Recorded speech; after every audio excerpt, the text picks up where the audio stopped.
Amen. Amen.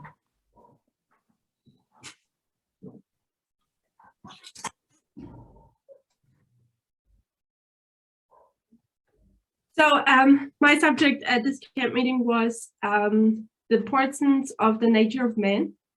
Saka chidzidzo chedu pamusangano uno chachiri kubata kukosha kwechidzidzo to understand and trace the steps, tikaonawo zvekare kukosha kwokutarisa, as well as the importance that we know the steps of which are taken with the moral standard.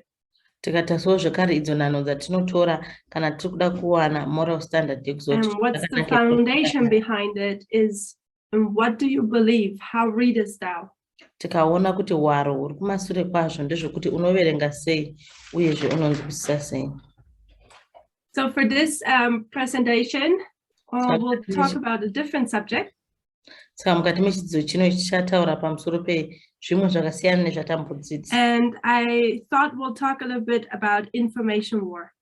Saka ndafunga kuti tinogona kutaura zvishomanene pamusoro pehondo ye. I think it's been a while since it was addressed in the movement. Saka ndinovimba kuti pane nguva yakati kurei apo nyaya iyi ye-information war isati yambotariswa nezvayo. And I'm acknowledging that information war is a huge topic.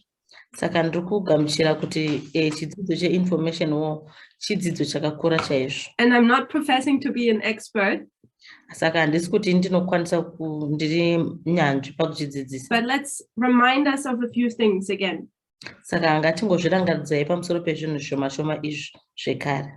So as you by now know, I like to communicate with you via the chat.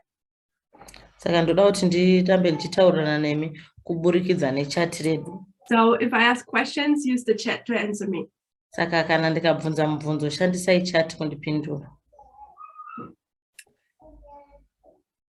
I don't know where you come from. Handizivi kuti munobva kupi. But I come from an Adventist conservative background. Inini ndinobva mukati memasabata ari conservative.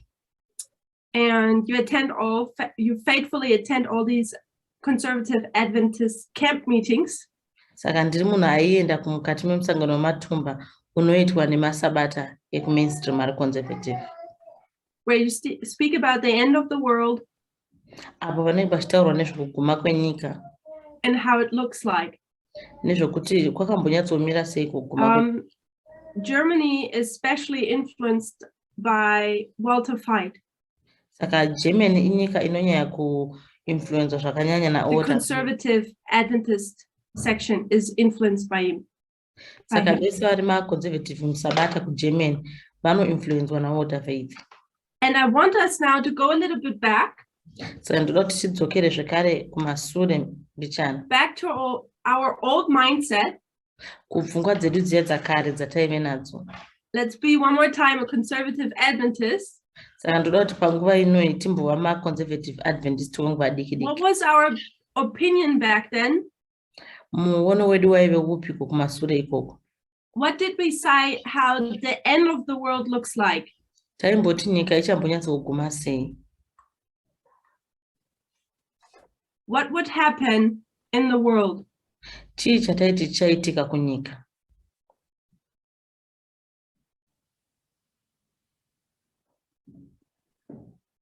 What I did shortly before Christ's coming, shortly before the Sunday law. Saka chii chataiti chaitika mashure mekuuya kwaKristu uyezve kumashure kweSunday law isati yasvika. War, persecution. Yeah, ndizvozvo paive nekutambudzwa. Persecution again. Wars and rumors of wars. Hondo nema-rumors. Natural disasters. Paifanira kuitwawo zvima-natural disasters. So let me ask you, wars. Saka regai ndibvunze pamusoro pehondo. Microchip, okay. One world order. painzi pachaiswa chichip uyezve one would order. How does the war at the end of the world look like? Saka hondo mukupera kwenyika ino ichange yakaita sei? Ihondo yakadini? Remember, we think as a conservative Adventist at the moment. Saka ngatirangarire tiri kufunga semu-conservative Adventist panguva ino. Hot wars. Umwe ati hondo inopisa chaiyo. Chaos in the world. Kuita nuclear weapons, I guess. Pachishandiswa zvombo zvenuclear. What kind of weapon is often also addressed? Ndeipiko zvombo zvinonyanya kutaurwa stereki zvinonzi zvinoshandiswa. But we often forget to mention when we talk about these things in the movement. Saka patinotaura izvi mukati meboka rino tinokanganwa kutaura pamusoro pezvinhu izvi. What are people also afraid of? Chiko chinonyanya kutyiwa nevanhu. So it's war, it's a nuclear war. Ihondo, uyezve ihondo inoshandiswa zvombo zvenuclear. And there's a different type of weapon. Uyezve pari kushandiswa zvombo zvakasiyana siyana. If you have a guess, write it into the chat. Yes. Biological weapons. Ndizvozvo pari kunzi panoshandiswa mabiological. Chemical weapons. Pachishandiswa anonzi machemical. So as Adventists, as conservative Adventists, this is also in our back of our mind. Saka isu semasabata ari conservative ndo zvakinga zvakazara musoro medu. And then what is happening to our financial system? Chiko chimwe chataita so chaitika munhau dzezvemari. Financial crash. Pachaitika kudonha munyau dzezvemari. Collapse. And then now that I have the chance now, I need to disappoint every conservative Adventist. Saka iko zvino ndane mukana ndakufanira kuti ndichinyadzisa musabata wese. Or people who believe in conspiracy theories. Vanhu vese vanotenda munhau dzemaconspiracy manyepo. The idea that we won't have cash money anymore. Pfungwa yekuti hatizombovhi takaita mari yekubata mumaoko chaiyo. But we'll only pay with cards or other things. Nekuti tikunge tichibhadhara zvinhu tichishandisa makadhi. It's not a new idea to our generation. Haisi pfungwa itsva mukati menguva yedu ino yatiri kurarama. That system was already in place in the mid-ages. Nhau yekushandisa makadhi yanga iripo kubva kudhara. And it did work. Ende zvaitoshanda panguva iyoyo. Maybe people are not familiar with, but if someone knows a little bit history of the Dark Ages, saka vazhinji vedu vanogona kunge vasiri kuzviziva asi kana pane munhu anonyatsokunzwisisa nhau dzema-Dark Ages. There was a wealthy family called the Fugger family. Paive nemhuri iyo yanga yakapfuma yainzi the Fugger family. And they invented that system. They already applied it in the Dark Ages. Saka vakatoitawo system iyoyo vakatotanga kuishandisa mukati mema-Dark Ages. So back to topic. Saka tidzokere kuchidzidzo chedu. So as conservative Adventists, we believe at the end of the world there will be a hot war.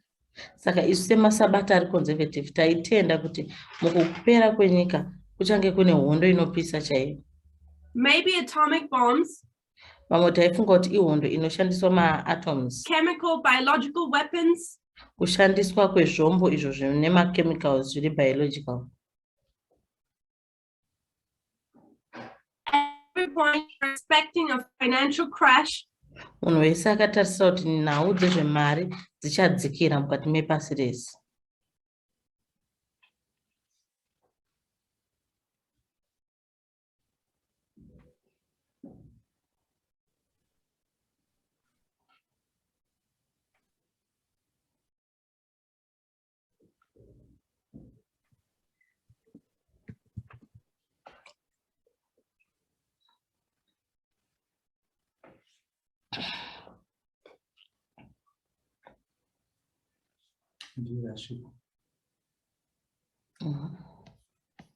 Спасибо.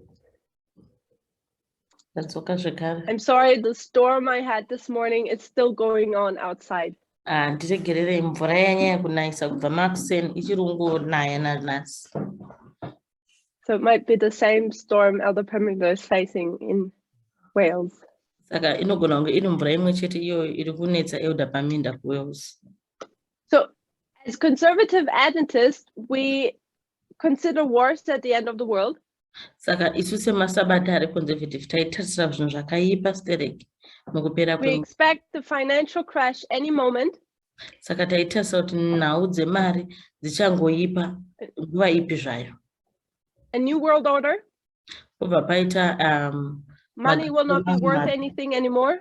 Saka mari inenge sasatengi kana chinhu. One type of payment. Pobva paitwa nzira currency chete yekubhadhara inova iyo inonzi one currency. And when we read the Great Controversy, saka kana tichiverenga Great Controversy, what do we expect what will happen to us? Ndezvipiko zvatinotarisira kuti zvichaitika kwatiri as faithful Adventists. Semasabata akatendeka. Persecution. Taitarisira kutambudzwa. And when you are being persecuted, what do? Saka kana iwo uchinge watambudzwa chii chiko chaunoita? If you are being pursued, you flee and run to the mountains. Saka kana iwo uchitambudzwa unotiza womhanya uenda kumakomo. And Ellen White tells us Saka Ellen White anotudza kuti that exactly that we will do. Anotudza kuti ndizvo chaizvo zvatichaita. So just a logical question. Saka regai ndibvunzawo mubvunzo. In the world today, mukati menyika mukati mezuva ranhasi, does it still make sense that we will hide in the woods? Zvine musoro here kuti tichaenda tonohwanda kumakomo. And no one will be able to find us. Tobva tati hapana kana munhu anotombotiwana kana tahwanda ikoko. And we are safe. Tobva tati hatiri takachengetedzeka kana tikahwanda. If someone in America can sit at his desk, kana mumwe munhu ari kuAmerica achikwanisa kungogara pachigaro chake padeski rake, have a screen in front of him, obva awana chidziro pamberi pake, screen, and can direct a drone, obva atuma chinoona mapikicha chiya chinonzi drone, and shoot a target anywhere in the world.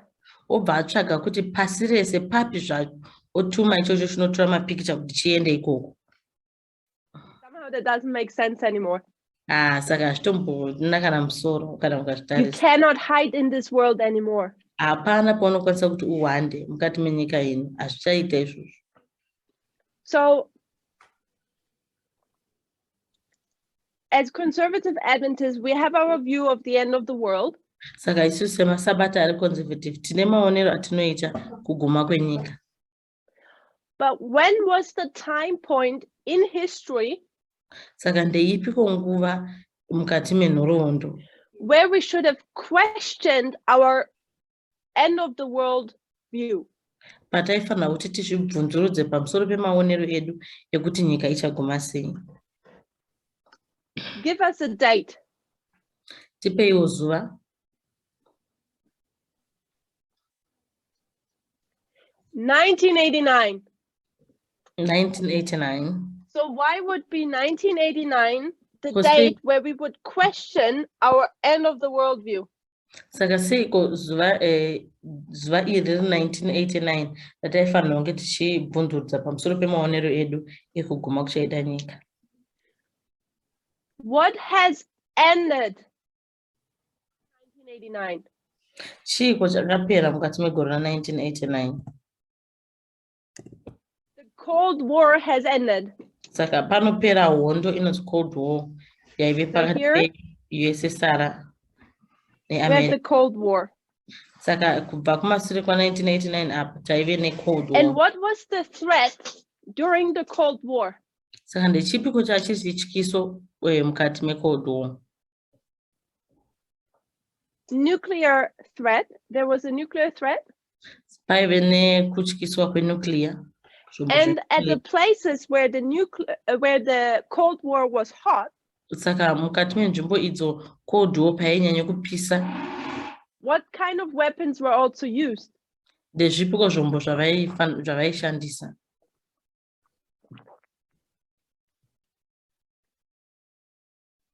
Biological or chemical weapons. Vaishandisa zvombo zviri biological kana kuti zvechemical. So I want us that we remember that the worldview as conservative Adventists, the worldview the view about the end of the world we have as conservative Adventists. Maonero atinoita isu kuti nyika ichapera sei semasabata ari conservative. Sorry, it was a long day for me today. Comes from the Cold War area. Saka zvinobva mukati me Cold War yakaitika. And we need to remember the study of the Apis bull. Saka tofanira kuti tirangarire nhau pamusoro pe-Apis bull. And that Adventism has taken something from Protestantism. Tikobva tagamuchirawo zvekare kuti masabata akatora zvimwe zvinhu kubva kuma-Protestants. And when you look prior to 1989, saka ukatarisa kumashure kwa-1989, you can look into the Protestant world unokwanisa kutarisa uchiona mukati menyika yema-Protestants. And you see several preachers preaching about the end of the world. Unoona vaparidzi vazhinji vachiparidza pamusoro pekuguma kwenyika. And the conservative Adventist mindset is very similar to what Protestant has taught then.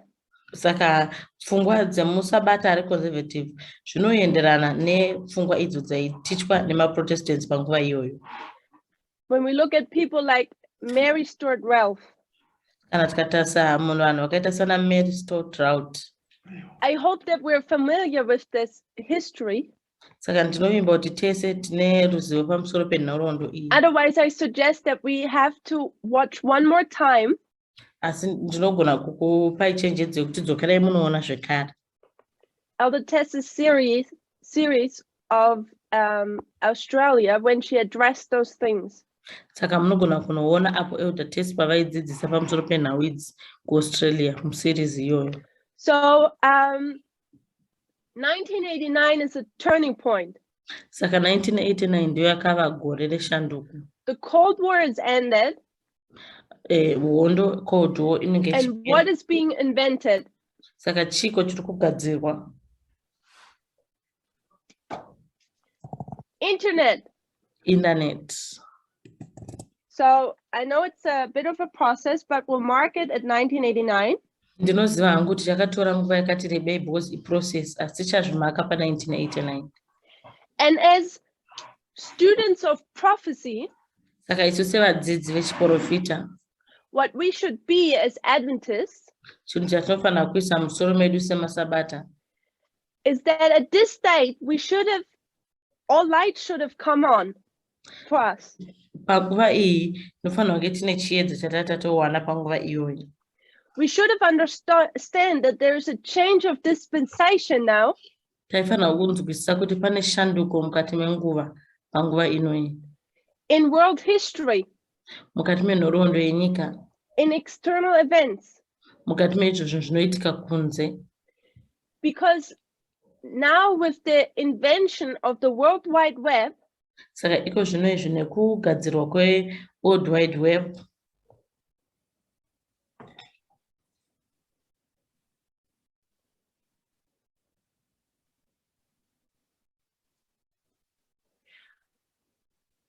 we enter what kind of age? Takapinda mukati menguva ipiko.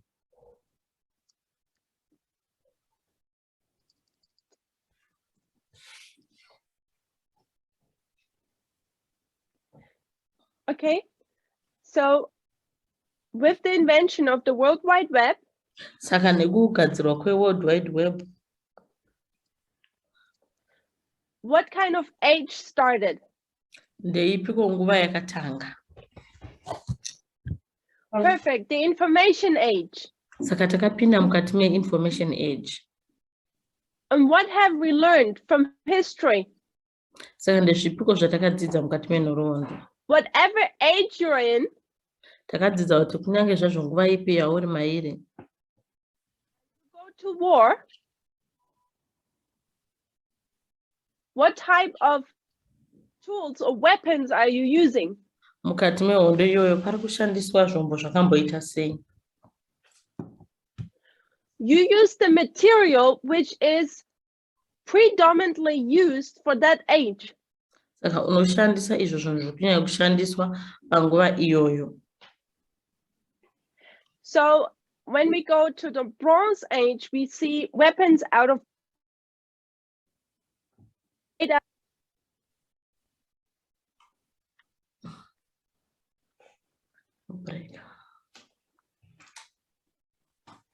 when we're in the Iron Age, we see weapons out of iron made. Saka kana tiri mukati me-Iron Age tinoona kuti vari kushandisa zvombo zvinogadzirwa ne-iron. So when we're now in this information age, Asi tikapindawo zvekare panguva iyo iri kushandiswa information, and we are entering a digital age, apo patiri kupinda mukati menguva iyo pari kunyanya kushandiswa zvemakombiyuta. what should we expect Ndezvipiko zvatinotarisira when it comes to weapons? kana tiri kutaura pamusoro pezvombo?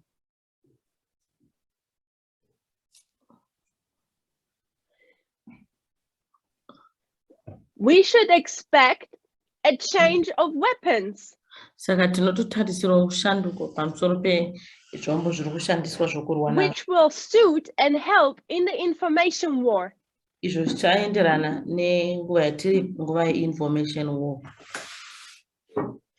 And this is where I say Adventism should have seen that. Saka ndopandiri kutaura kuti masabata aifanira kunge akaona zvinhu izvi. A new dispensation, Kuti taamukati menguva itsva, new type of warfare, new weapons. saka tiri mukati mehondo itsva uyezve tinofanira kushandisa zvombo zvinoenderana nehondo iyoyo. And where do we get this confirmed? Saka ndepako patinoona zvinhu zvichitsigirwa. At what waymark? Pawaymark ipi? Give me again a date. Ndipei zvekare zuva. It's not 9/11, it's not 2001. Haisi 9/11 asi 2001. Not 2014, not 2016, Haisi not 15, not 3, not 18. hazvisi izvo zvese. Someone said it. It's 1996. Umaitaura answer in 1996. So why would we get this confirmed in 1996? Koseiko tiri kuona zvinhu izvi zvichitsigirwa zvine mutsindo mukati megore ra-1996. And maybe I tricked you with the way how I used the words. Saka ndinogona kunge ndakutsotsai mashandisiro andaita manzi. Because normally we say at 9/11, that's the confirmation of the message. Tinokuti kazhinji tinoti pa9/11 ndo panonyatsokonfirma. But I'm marking here 1996 Saka ini ndiri pano kutaura kuti 1996 because the message is formalized. nokuti 1996 ndo patinoona message. And we know that whenever something happens internal, Saka tinoziva kuti zvinhu pazvinoitika mukati something also happens pane zvinoitikawo zvekare kunze. external. Kunze. So 1996, internal formalization of the message. Saka 1996 tikuona pachita formalization yemessage. And what is happening externally? Saka chii chiri kuitika kunze. So we can mark the two information streams. Saka tinokwanisa kunomaka nzizi mbiri dze-information. CNN, Fox News. Tinoona CNN neFox News. Two info streams. Tikuona pane nzizi mbiri dze-information. And moonlight maze. Mukati inonziyo tobva taonawo zvekare So moonlight. what was moonlight maze? Saka chiko chaimbonzi Moonlight Maze. Moonlight Maze was the first cyber attack made. Moonlight Maze ndo pekutanga apo tichiona pachiitwa cyber attack. Russia spied on the US for a few months, I believe. Saka tinoona kuti Russia yakaenda yakanopinda mukati mezvemakombiyuta zvekuAmerica kwemamanzi. And this is confirming this turning point here. Saka izvozvo zvinobva zvatadza zvokwadi kuti New dispensation, kuti tapinda mukati memwe nguva itsva. new weapons. Kuti tapinda mukati menguva itsva saka The Cold War has ended. Saka tikuona kuti hondo yeCold War And yapera. after decades, Mushure munge papera makore akawanda.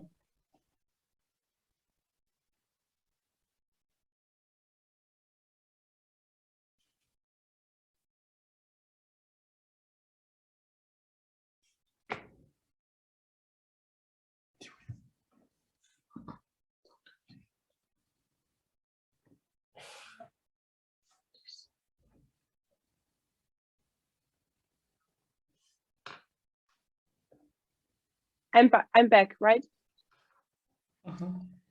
Yeah. Okay. So think about 1989. The Cold War ends. Katifunge 1989 apo hondo yeCold War ichipera. And Europe has experienced 2 world wars. Apo ndio nenguva taona kuti paitika hondo. The Second World War had even more impact worldwide than the first. Tukuona kuti Second World War hondo yechipiri ndo yakanyanya kubata pasi rese kudarika yekutanga. And right after the Second World War, you have the Cold War. Saka tingopedza mukati meSecond World War tobva tatoita which in places like Africa inonobata nzvimbo dzakaita seAfrica. And Asia was even a hot war. Tobva taona kuti even kuAsia yakanoita hondo chaiyo yakasimba. You have decades of this nuclear threat. Saka tinoona kuti tine nguva yakawanda makumi apa. People are tired of war. Vanhu vaneta nehondo. And what do people scream for? Vanhu saka vari kuda chii? Ndechipo chiri kudedzerwa nevanhu vachida. What do people wish for? Ndechipiko chinhu chinoshuwirwa nevanhu. Peace. Vanhu vanoda runyararo. So people are striving to get some rest and some peace in this world. Saka vanhu vari kushaya kuzorora uyezve nemufaro. To start new wars gets really unpopular. Saka izvi zvese izvi hazvisi kuwirirana navo. But the conflicts are not solved. Asi ma-conflicts iwaya makakatano haana kugadziriswa. What has changed now is the battleground. Saka chashanduka iko zvino ndepari kurwirwa hondo yacho. And the weapons. Nezvombo zviri kushandiswa. And the war which was present in the Cold War. Tinoona kuti hondo iyo yakarwiwa mukati meCold War. Sometimes we can still see it up front. We can still see we can see publicly still the war. Saka dzimwe nguva tinokwanisa kutoiona zviri pachena public war. But as we research more, we see that modern wars. Saka kana tikaramba tichitatisa pamusoro pehondo iyi tinoona kuti hondo dziri kuitika iko zvino are more and more fought in the dark. Tinoona kuti hondo idzi dziri kugara dzichirwiwa mukati merima. Either by proxy wars. Dzinogona kunge dzichirwiwa ari ma-proxy wars. By information wars. Kana kuti ari kurwiwa vachishandisa information war. Cyber attacks. Kana kuti kurwidzana mukati mezvemakombiyuta. Cyber attack. I'm not sure what the English word is. Handinyatsosiva hangu kuti inzwi rechirungu apa rinoreva kuti. I'll translate it literally from the German. It would say wars in the shadow. Saka ndida kuti ndizvibvise kuGerman ndichiisa kuchirungu kuti zvinoreva kuti hondo dziri kurwiwa mukati memumvuri. So it gets not so easy anymore to see what is going on. Saka iko zvino zvasisiri pachena kuti unyatsokuona kuti zvii zviri kunyatsoitika mukati mehondo idzi. And I'm saying that's because of two reasons. Saka ndokuzvitaura izvi nokuda kwezvikonzero zviviri.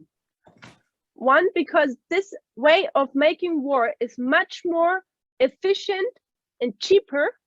Nekuti chekutanga ndechekuti marwiro aya ehondo idzi arekachipa chaizvo. Doesn't cost as much life. Hazvisi kunyanya kuda mari yakawanda chaizvo. And can apply much more pressure on your enemy. Saka hazvinyanyi kuisa pressure ku. And the second reason is that I suggest public opinion wants peace often. Saka kazhinji chechipiri ndechekuti izvo zvinodiwa neveruzhinji zvinoita kuti pave. So let's continue a little bit with this information age line. Saka regai tirambe tienderera mberi tichishandisa line iro re-information age. What happens at 9/11? Chii chakaitika pa 9/11?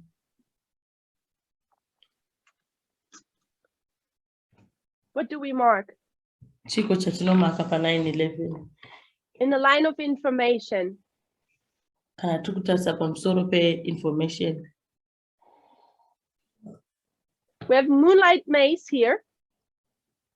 Tineinonzi moonlight maze. What happens at 9/11? Chii chakaitika pa 9/11? What law is passed? Ndeipiko mutemo wakaiswa? The Patriot Act. Pakaiswa Patriot Act.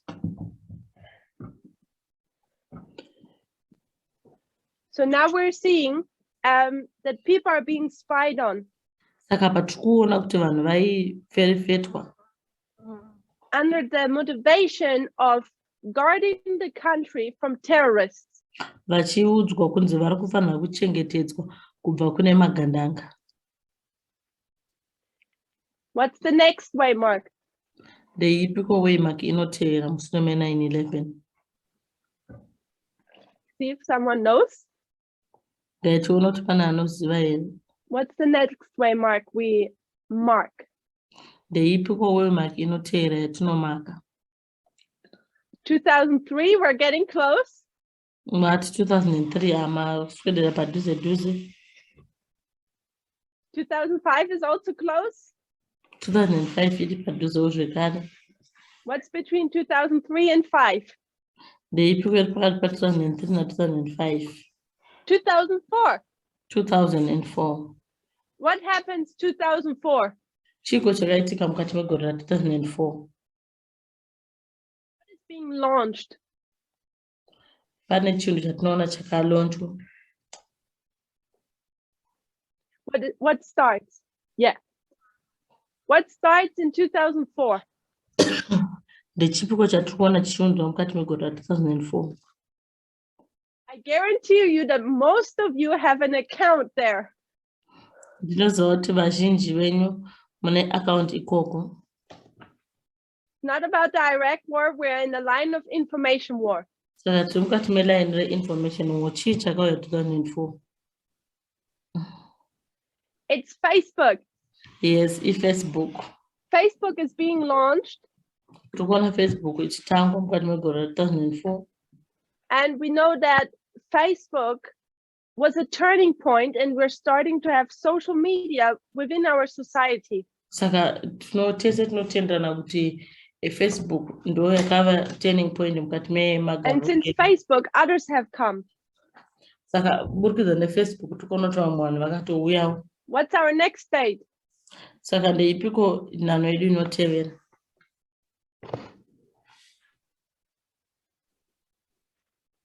The next state I suggest 2005 YouTube. That's interesting, yeah. Saka next stage yedu inova. My suggestion is 2009. Itoda kupa muono wa 2009. 2009 is a waymark we mark on our lines, on our reform lines. 2009 tinoimaka pamareform lines edu, pamaline yedu. When it comes to the Boston Tea Party. Apo tichitaura pamusoro pe-Tea Party yeku-Boston. The financial crash. Apo pachitaura pamusoro pe kudonha kwezvemari. But something also happened in the information line. Saka pane zvimwe zvakaitika mukati meline iri information. 2009, there's a cyber attack. Mukati megore ra 2009 tinoona kuti pane cyber attack On Iran kuIran and their nuclear companies. Nditobva taona kuti company yavo yenuclear. I'm sorry if I don't use the proper English terms for this. Ndiregerere kana singishandisa mahanzwi chaiwo chaiwo English. And there was something about the cyber attack which was different. Saka pane chimwe musiyano wanga uripo wekurwisana. It was the first cyber attack where you just not simply spy on someone. Saka zvakasiyana necyber attack yekutanga yongoti waisangofetefeta munhu basi. This cyber attack had actually a physical harm later on. Saka tinoona kuti cyber attack yakapedzisira yakuita kurwadzisa vanhu zviri physical. So the nuclear plants of Iran were largely damaged by that cyber attack. Saka nuclear attacks aida kuitwa neIran akatokanganiswa necyber attack iyoyo. And the major countries of this world are watching the cyber attack. Saka nyika zhinji imomo dzaitogara dzichito. And what do they do? Cyber attack ichitoitika vakaiteiko? You watch and you learn. Vanobva vaona vobva vadzidza. From that moment onward, you see how cyber attacks are continuously growing in the world. Saka kubva panguva iyo tinobva taona kuti hondo dzecyber attack dzakaramba dzichingokura mukati menyika. Cyber attacks which are to harm the enemy. Tikaona macyber attacks aifanira kuti akanganise muvengi. Put pressure on him. Vobva vaisa pressure paari. And cause physical damage. Munhu obva atokuwadzwa.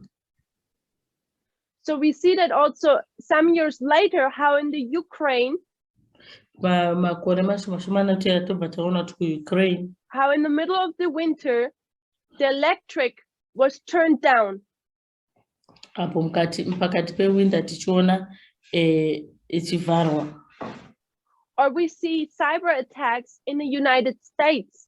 Saka tikuona here cyber attacks mukati meUnited States. And it's very interesting. The first world power, the United States. Saka zvinonakidza kuti nyika yekutanga yeUnited States, who spends so much money on military, vakashandisa mari yavo weapons and equipment of war, vachitenga zvombo izvo zvokurwisa mukati mehondo, who are so present all over the world with their military. Avo vari pese pese mukati menyika kuburikidza nevarwi. When it comes to this new way of warfare, kana tauya mukati marwiro matsva aya ehondo,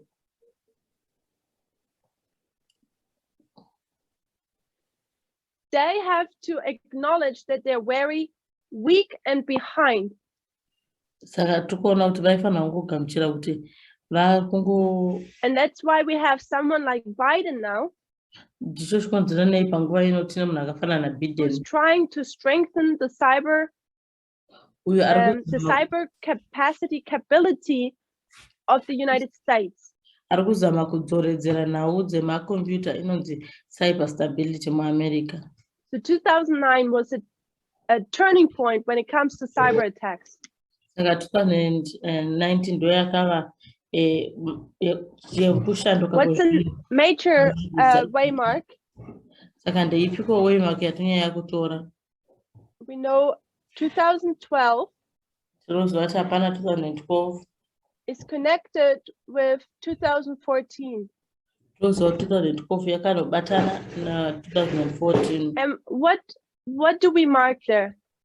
Ndechipiko chatinomaka papo. Cambridge Analytica. Tinotaura pamusoro peCambridge Analytica. So SCL. Saka SCL. And then Cambridge Analytica.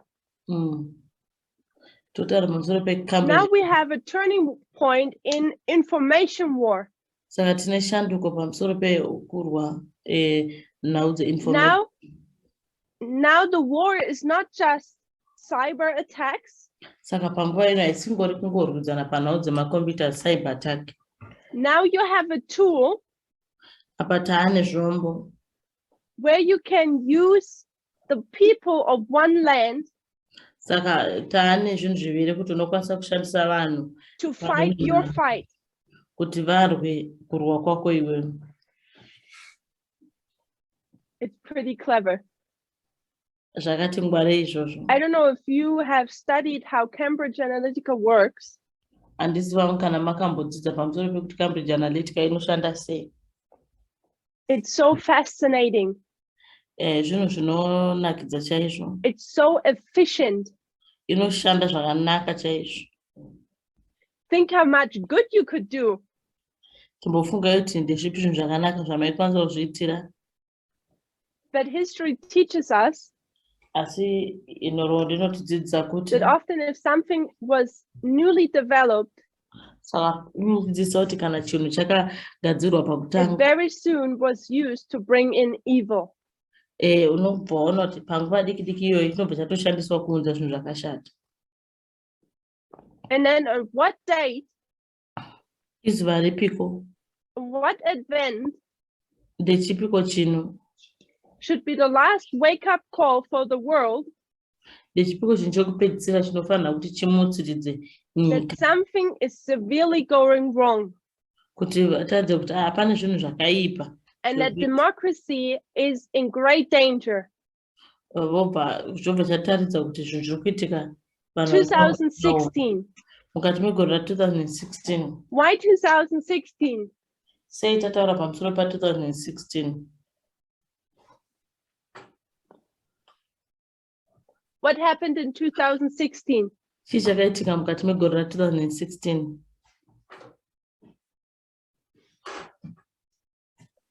So Russia meddled in our elections. Umwe ataura kuti Russia yakanopinda mukati Republican horn died. nezvemaelections edu. Umwe akati Republican hone yakafa. Brexit, Trump. Umwe akataura pamusoro paTrump. We say Trump, Saka tinotaura kuti Trump. but Brexit is the same method, the same system.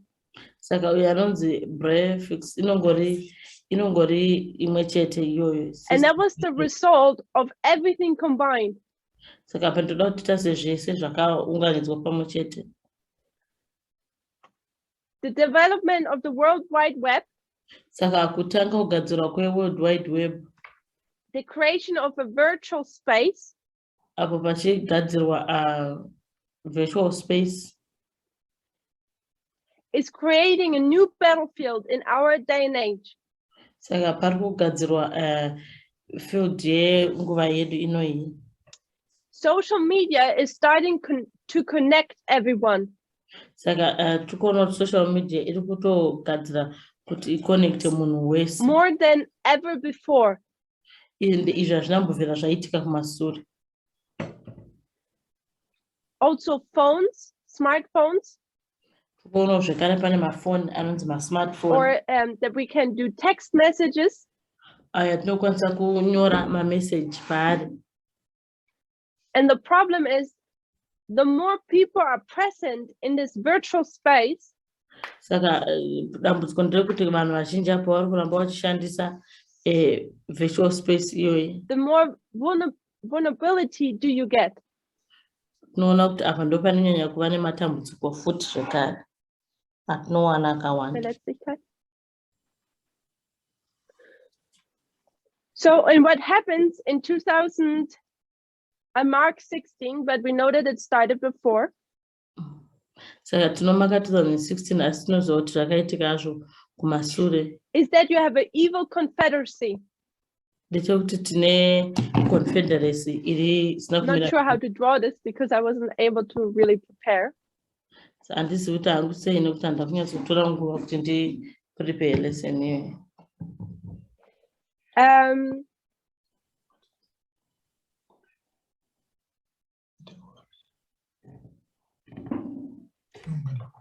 Let's see if we can do that. Gaitoona kuti tinokwanisa kuzviita izvi.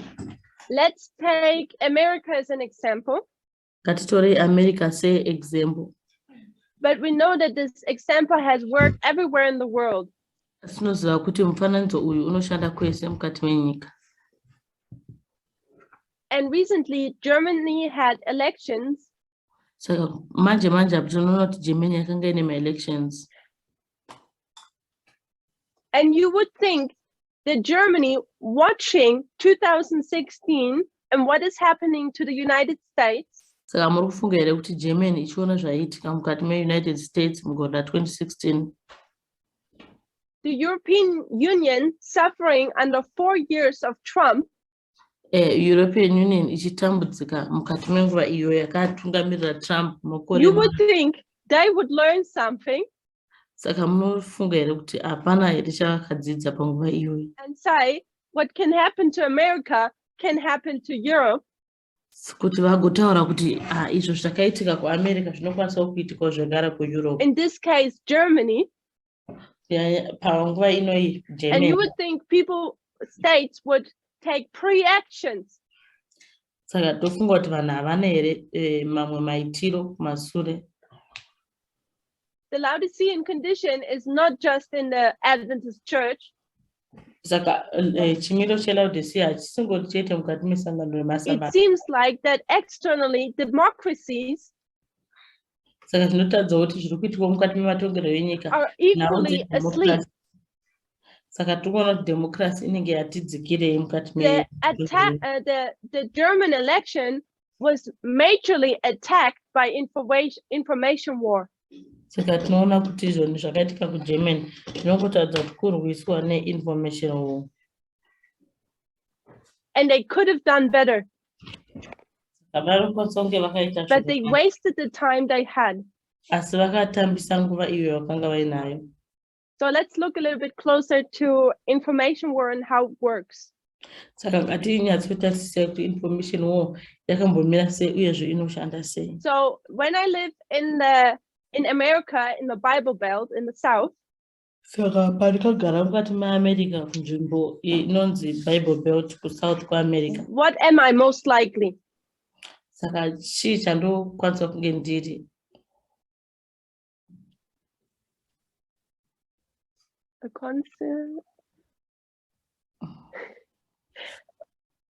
conservative, Republican. Ndofanira kunge ndiri munhu ari conservative ari I'm Republican. going with Protestant. Saka ndinoda kutora kuti ndinokwanisa kunge ndiri So I'm muprotestant. a believer. Saka ini ndiri mutendi. And when I believe, when I'm a Protestant, Saka kana ndiri muprotestant kana ndikatenda zvinhu where do I go? ndinoenda kupi? At least once a week. Kamwe chete pavhiki. I go to church. Ndinoenda kuchurch. So I'm a faithful believer, and every week I'm going to church. Saka ndiri mutenda akatendeka chaizvo saka vhiki rimwe nerimwe ndokuenda kuchurch. And what do churches do with their members? Saka chiko chinoitwa nemachechi kune nhengo dzavo. Just some logistic question. Saka unongori kubvunzwa ndokubvunzwawo kuti chii chinonyatsoitika. When you're a member of the church, Saka kana uri what do you give the church? chiko chaunopa kuchechi. Tithe, money? Vanoda tithe, vanoda mari. Maybe I'm asking bad questions. Maybe ndokutadza kunyatsobvunza mubvunzo wangu. You give them their information. Saka unovapa information yavanenge vachida. You're a member. Nokuti iwo uri nhengo They yavo. know who you are. Vanoziva kuti unombori ani. So the churches, Saka sangano equally like social media, do have what? What do they obtain? saka zvakangofanana ne-social media sangano rinowana chii? They have a huge data pool. Vane pekuwana napo information pakakura. About personal information of their members. Pamusoro pe-information yenhengo dzavo. So churches have a lot of data. Saka sangano rine nhau dzakawanda pamusoro pema-members. So what if on the other side you have a political party? Saka pane rimwe rutivi panenge panewo boka rinoita zvematongerwo enyika. So you have a person Saka une munhu and he has a political motivation. ari kusundwa nenhau dzematongerwo enyika.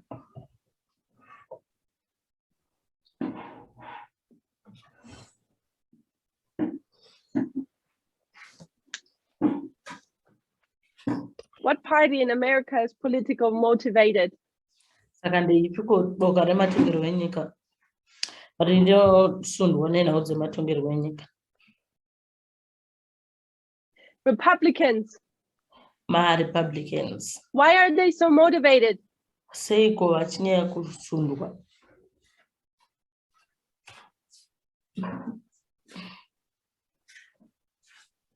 Why are Republicans motivated? Seiko ma-Republicans are motivated. They are losing. Why are they losing? Seiko vari kurusa. Because the Democrats are winning. Nekuti ma-Democrats are kuwina. The type of where society goes, Kokunoenda nharaunda.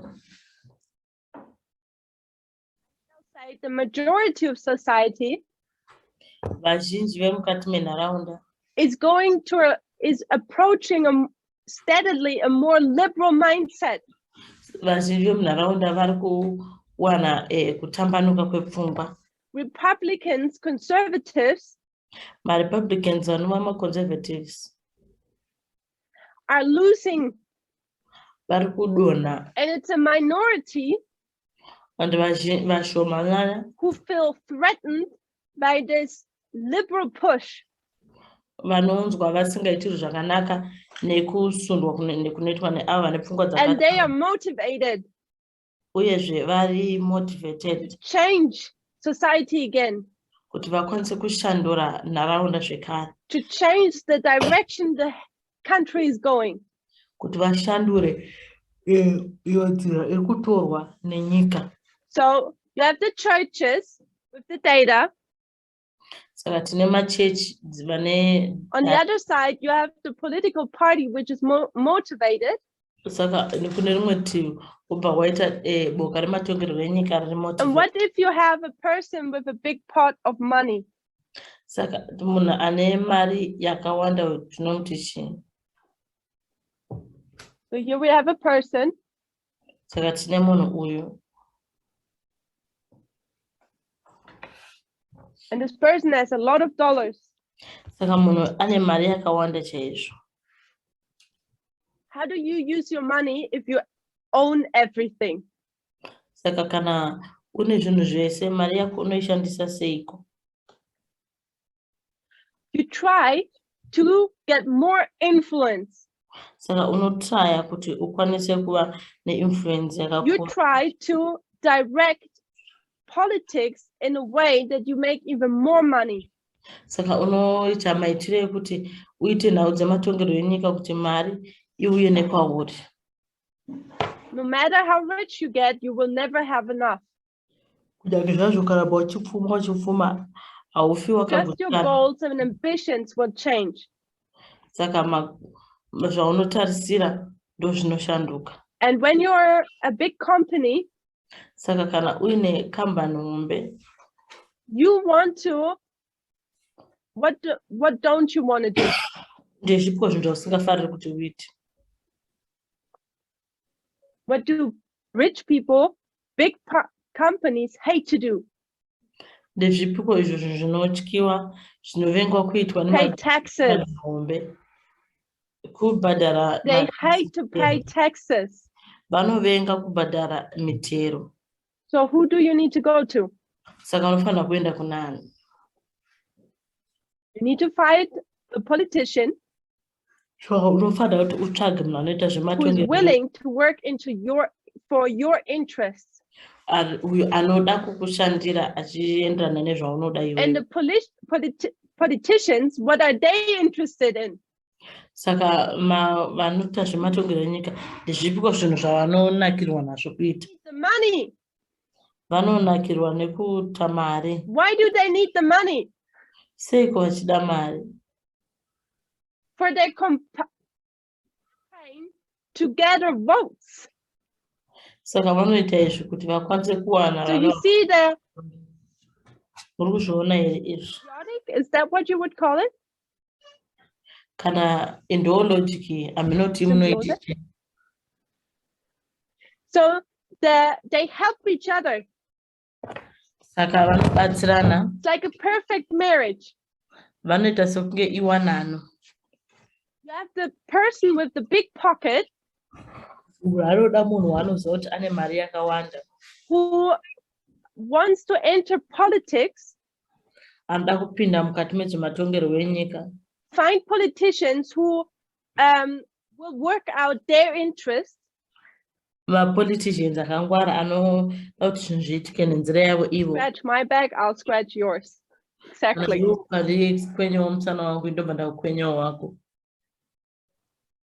So, and the politician wants the money of the rich person. So, politicians in order to ensure more votes. And then you have the churches, which are of similar interest. The churches want to reach out to whom?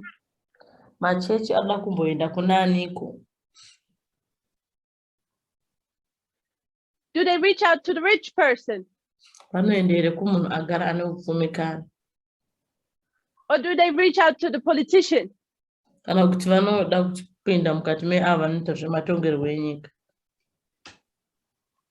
reach out to the politician. Why would the churches reach out to the politicians?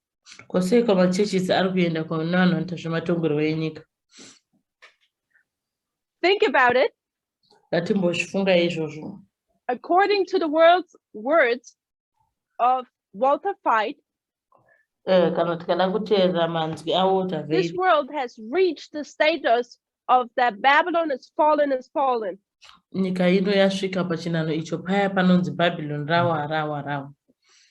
morality of society is at its lowest point. Saka we know why. Walter Fight's argument why society has reached its lowest point. Saka seiko naraunda yasvika pa chinano icho chidiki. Were they the most evil?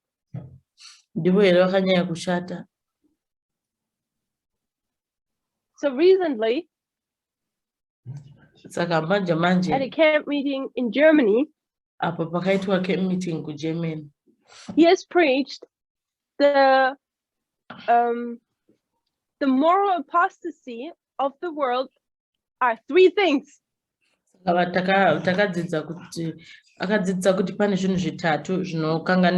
thing, confusion. When he was little, boys would wear blue, girls would wear pink. And today, children need to decide if they're a girl or boy. That was reason number one of him. Reason number two, abortions. How evil is society to allow abortions? Reason number three, the last reason he's mentioned in his sermon, LGBTQ. And who is sharing the mindset of Walter Fight?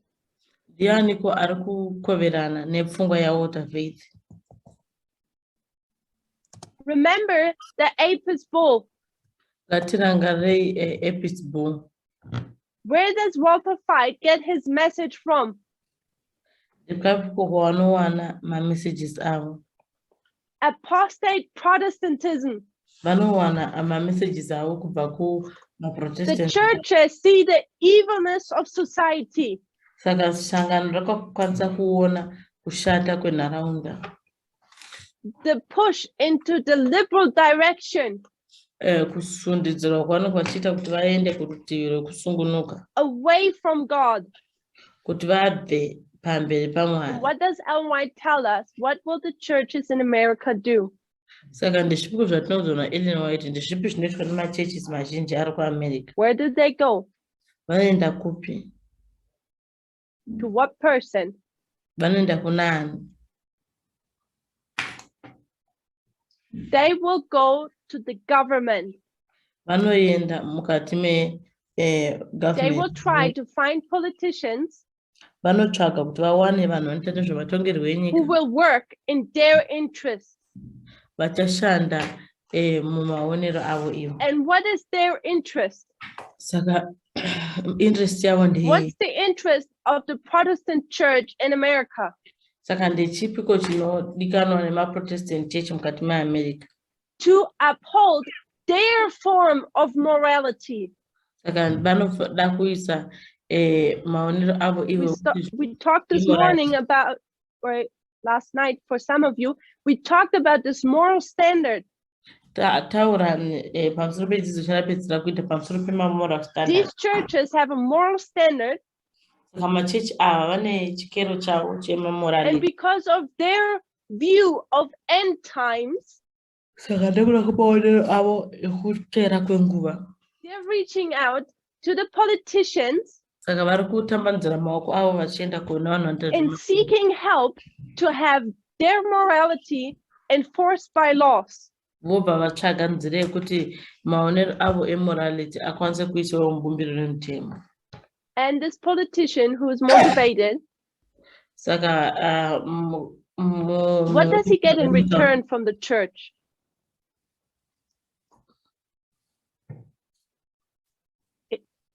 It's not the money, haisi nyaya yemari, it's votes. inyaya yemavotes. Because next Sunday, when you go to church Nekuti mukati mevhiki and you listen to your preacher, wobva wateerera muparidzi wako, what will they tell you? vanokudza kuti chiiko?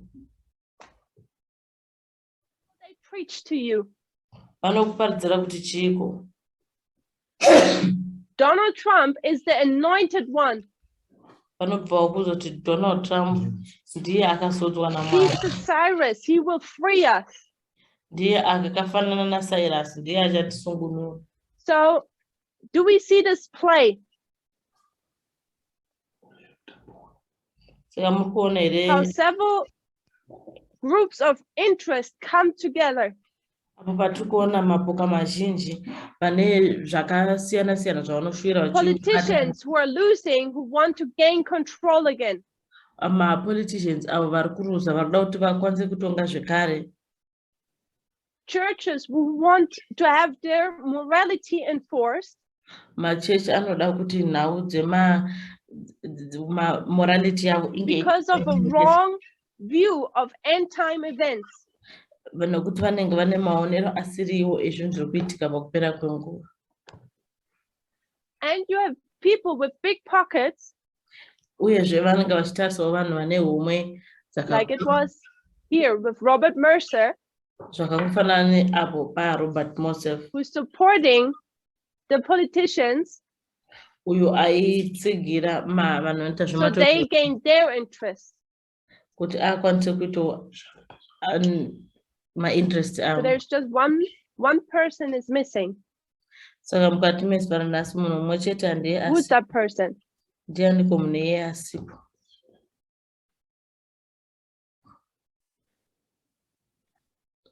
I'm not sure how to call that person.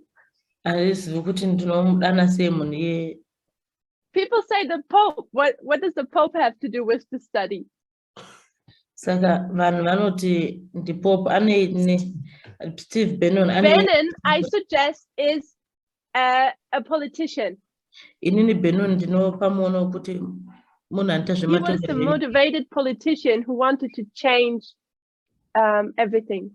Saka politician ari motivated anoda kuchinja zvinhu maitikiro azviri kuita. So someone says Putin. Munhu ati Putin. I know that Putin has done a lot to harm democracy in America. Ndinoziva kuti Putin akaita zvinhu zvizhinji kuti akwanise kuparadza nhau dzedemocracy muAmerica. When you look at this game, you see how America destroys itself quite nicely. Mukatarisa zvinhu zviri kuitika izvi munoona kuti America yakazvikuwadza yega. So the person missing is Cambridge Analytica. Saka munhu asi papa Cambridge Analytica. Because when you are in the information age, lokuti kana uri mukati me-information age, you need a person who knows how to handle the weapon. Unofanira kunge une munhu uyo anoziva kuti anokontrola sei ma-weapons. And what's the weapon? Saka ma-weapons acho chiko, zvombo zvacho chii. You need a person Unoda munhu which is super clever.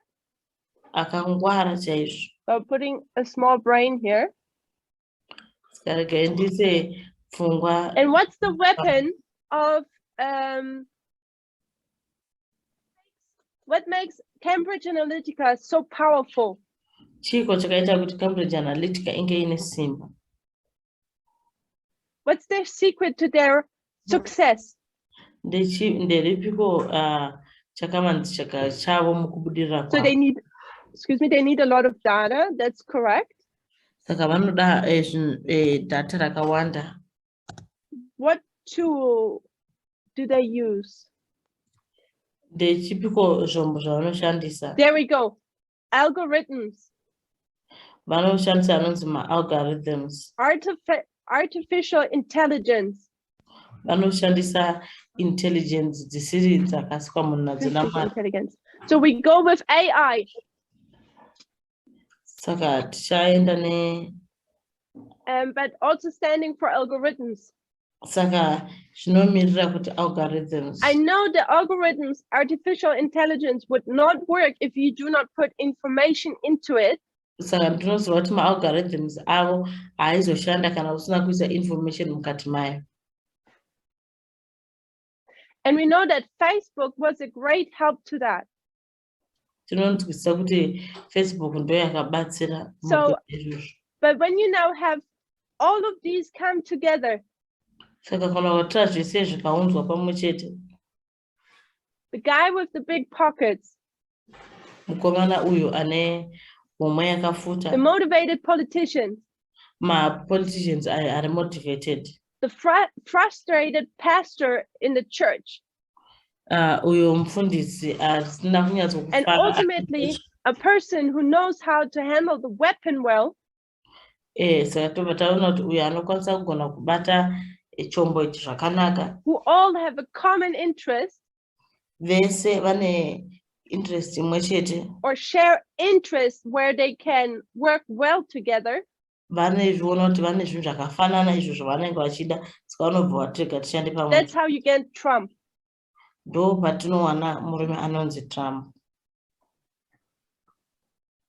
we have the churches, we have the politician, we have the money, and we have the weapon. And suddenly the world is not the same anymore. Because the result was Trump. And we know that in every country of this world, this is how it works. So in 2016, we see this happening in America.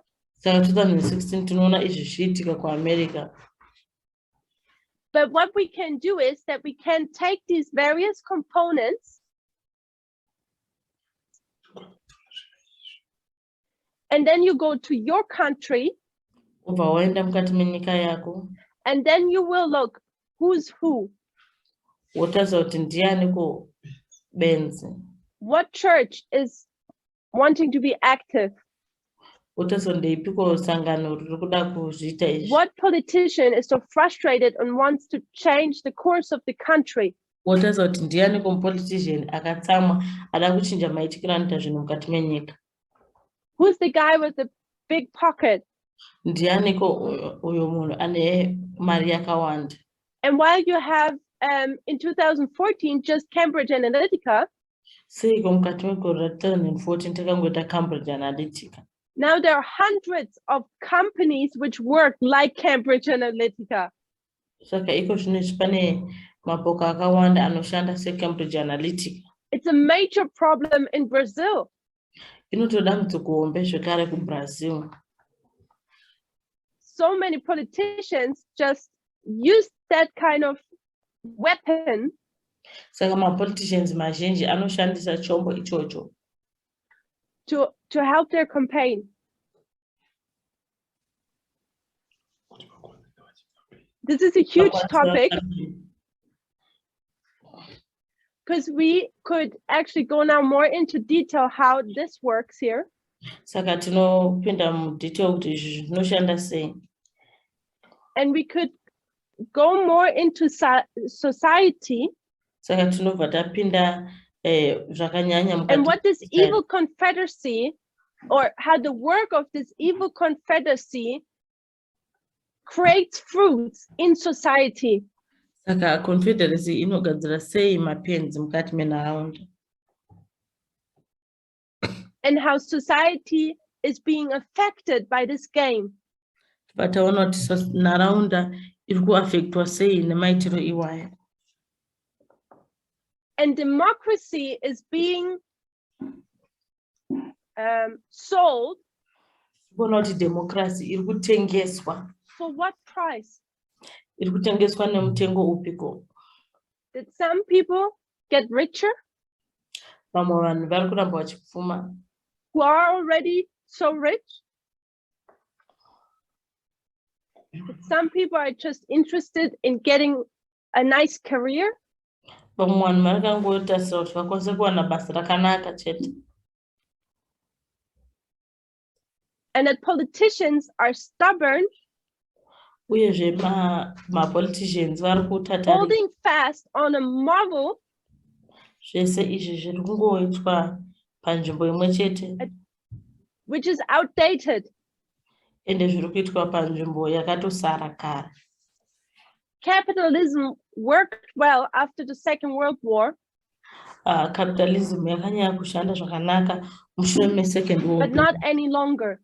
Haina kuzonyanya ichienderera mberi. Now capitalism is starting to harm more than it is helping. Saka capitalism iko zvinezvi iri kutonyanya kutokuvadza kudarikira ku and churches who read the Bible wrong. Saka masangano anoverenga Bible zvisizvo. Remember how dearly our forefathers and foremothers fought for democracy. How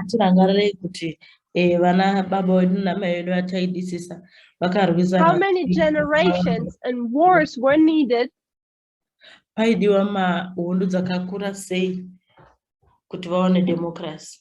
to come to the point we're in now, to live freely in democracy. And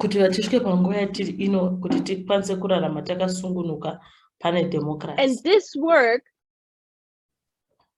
is being destroyed subtly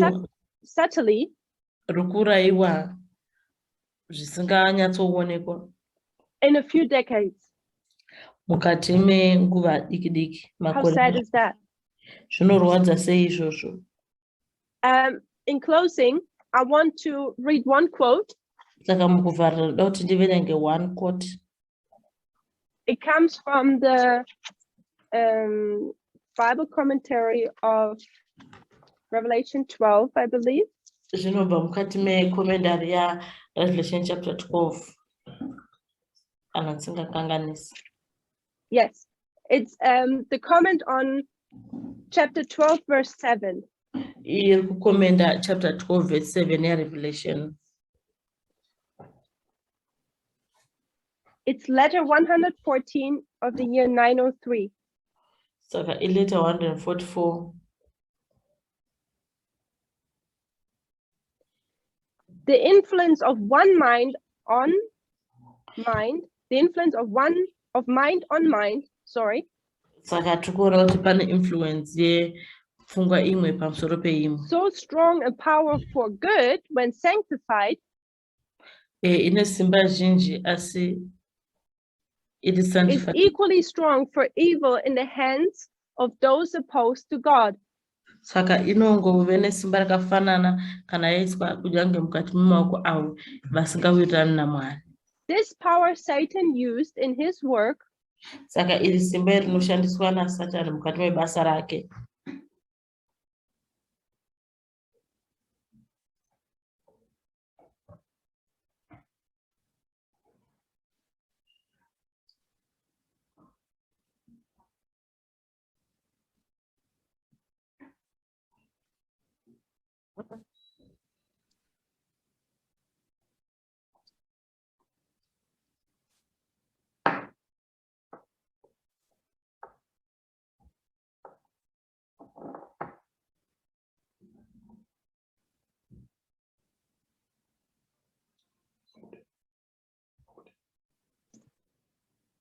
Sorry, last thing.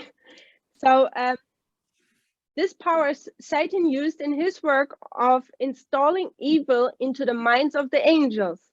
Saka Satan iranoita basa rake iri achisa zvakaipa mukati mepfungwa dzengirozi dzake. So I'll stop here. Saka ndichagumira panapa. The first sentence is important. Sentence yekutanga mutaro wekutanga wakakura. The influence of one mind on the other. Influence inoiswa neimwe pfungwa pamusoro peimwe pfungwa. So we're in an information war. Saka tiri mukati mekudzidza information war. Since 1989. Mukati mekubva gore ra1989. It's developing. Ikuramba ichikura. It's growing. Yoramba ichikura. And it's bearing fruit. Uyezve tikuwana michero yacho. And especially with the pandemic. Kunyanya kana takatasana nenhau yepandemic. We also can see its fruit. Tese tikuona zvibereko. The thing is, we are not watchers of this war. Dambudziko nderekuti isusu hatisi vanhu vano. We are participants. Asi kuti tiri varwi. And when we look in information war and how it works. Saka kana tikatarisa information war nekuti inoshanda sei. Social media. Text messages. Message anotumirana vanhu. Or what we post in our status and on Twitter. Kana zvinhu zvatinoisa pamastatus edu kana paTwitter. We should bear in mind that we are part of the last conflict of this earth. Saka ngativhe taziva kuti tiri muboka iroro rekurwisana kwokupedzisira. An information war between Satan and God. Mukati me-information war pakati pa Satan na and we all have an influence on the other mind. Tovatazwa kuti tese tine influence pane imwe pfungwa. And you should ask yourself the question, on what side do you want to be on?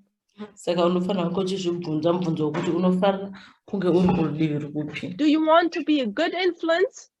Unofarira here kunge uri munhu ari kupa influence or a bad influence? Kana kuti unenge uchipa influence yakashata. So we should be watchful what we post and how we represent ourselves. Saka tinofanira kunge tichinzwisisa nekuziva zvatiri kuposta uyezve. Because as a member of this movement, you're not just representing yourself. Saka iwo senhengo yeboka rinoira hausingozvimirira iwo chete badzi. But you're representing this movement. Asi uri kumiririra boka rinoira.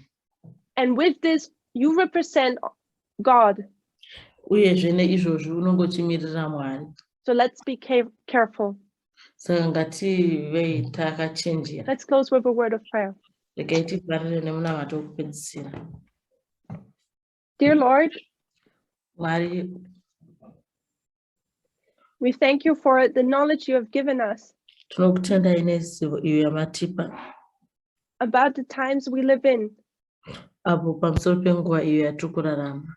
We thank you that we can now understand Tinokutendai nekuti takukwanisa kunzwisisa that there is no evil confederacy planning a Sunday law. kuti hapana izvo zvakaipa zvinonge zvakaplanwa. There is an evil confederacy,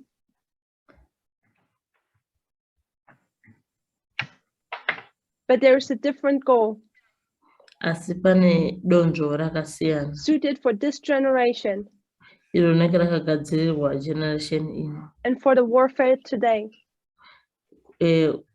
panhau dzekurwa panguva ino. Lord, help us that we are watchful on the walls of Zion, Kuti tive vanhu vakachenjera pamaonero and that we guard your truth. uyezve tokwanisa kumirira chokwadi chenyu.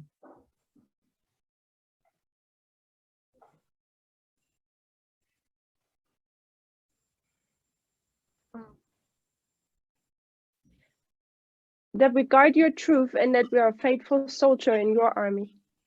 Kuti tikwanise kumirira chokwadi chenyu tigova varwi vakatendeka mukati mehondo And that yenyu. we represent you correctly.